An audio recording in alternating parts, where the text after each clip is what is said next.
Madame, Monsieur, bonjour et merci de suivre RTI 1. En Côte d'Ivoire, des vivres d'une valeur de 130 millions de francs CFA offerts hier à la communauté chrétienne pour lui permettre de célébrer dans la joie la Pâque 2022. Il s'agit essentiellement de riz, d'huile, de tomates concentrées, de couscous et de pâtes alimentaires. C'est un don de la première dame Dominique Ouattara. La cérémonie de remise de ces présents s'est déroulée au cabinet de la première dame dans la commune de Cocody. Nous allons bien sûr revenir sur cette information dans le journal de 13 h. Le gouvernement ivoirien très actif dans la lutte contre la vie chère. Le Premier ministre Patrick Hachi avait procédé récemment à Boisflé, dans le centre-ouest du pays, au lancement d'un convoi du vivrier. Eh bien, ce convoi est bel et bien arrivé. Des centaines de tonnes de vivriers vont donc approvisionner dans les prochains jours les marchés du district d'Abidjan. Dans l'actualité nationale également, les échanges récemment entre la ministre-gouverneure du district autonome des Lacs, Raymond Goudou Kofi, et le corps préfectoral de la région de Lifou, dans le centre-est du pays. Au menu de ces entretiens, les potentialités économiques et autres obstacles au développement de la région. Le point dans ce reportage de Léon Brou de RTI Bouaké.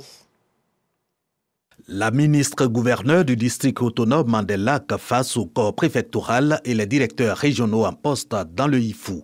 Eau et forêt, agriculture, ressources animales et halieutiques, mines et énergie, commerce et industrie, culture, bref, les atouts et faiblesses de chaque domaine d'activité exposés à Raymond Goudou Kofi, avec un point d'honneur mis par le préfet de la région sur les conflits agriculteurs-éleveurs et le phénomène de l'orpaillage illégal. Nous avons pu montrer ce que nous disposons dans les Lifou et donc à partir de nos potentialités, on pourra voir qu'est-ce qu'on pourra faire pour apporter le développement. Nous sortons et nous partons de cette séance de travail extrêmement enrichie, mais nous voulons également féliciter Madame le préfet de région et préfet du département de Lifou, ainsi que tous ses collaborateurs qui ont pu nous expliquer un peu les avancées, mais également les différentes contraintes qu'ils rencontrent dans l'exercice de leur mission. Autre fléau évoqué, la transhumance et la divagation des animaux. Pour traiter ces questions,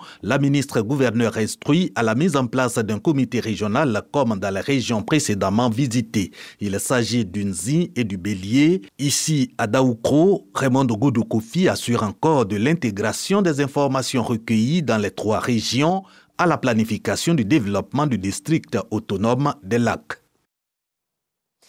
En image, l'actualité hors de chez nous avec la visite de travail du président rwandais Paul Kagame au Congo-Brazzaville. Les 2 pays ont ainsi signé hier 2 accords, 3 protocoles, 2 mémorandums d'entente et une convention de concession dans le domaine agricole. Le Congo-Brazzaville devrait concéder au Rwanda 12 000 hectares de terres exploitables dans au moins 3 départements du sud du pays. Ce drame aux Philippines, la tempête tropicale Meiji qui s'est abattue sur le pays, provoquant de gigantesques glissements de terrain, a fait au moins 58 morts, selon les derniers bilans officiels. Pour terminer, le conflit russo-ukrainien. Plus d'1 millier de soldats ukrainiens se sont rendus aux forces russes à Mariupol, la cité portuaire du sud-est de l'Ukraine. Localité, on le sait, assiégée depuis des semaines. Annonce faite aujourd'hui par le ministère russe de la Défense. Voilà, merci de nous avoir suivis. L'information revient sur RTI 1 à 13 h.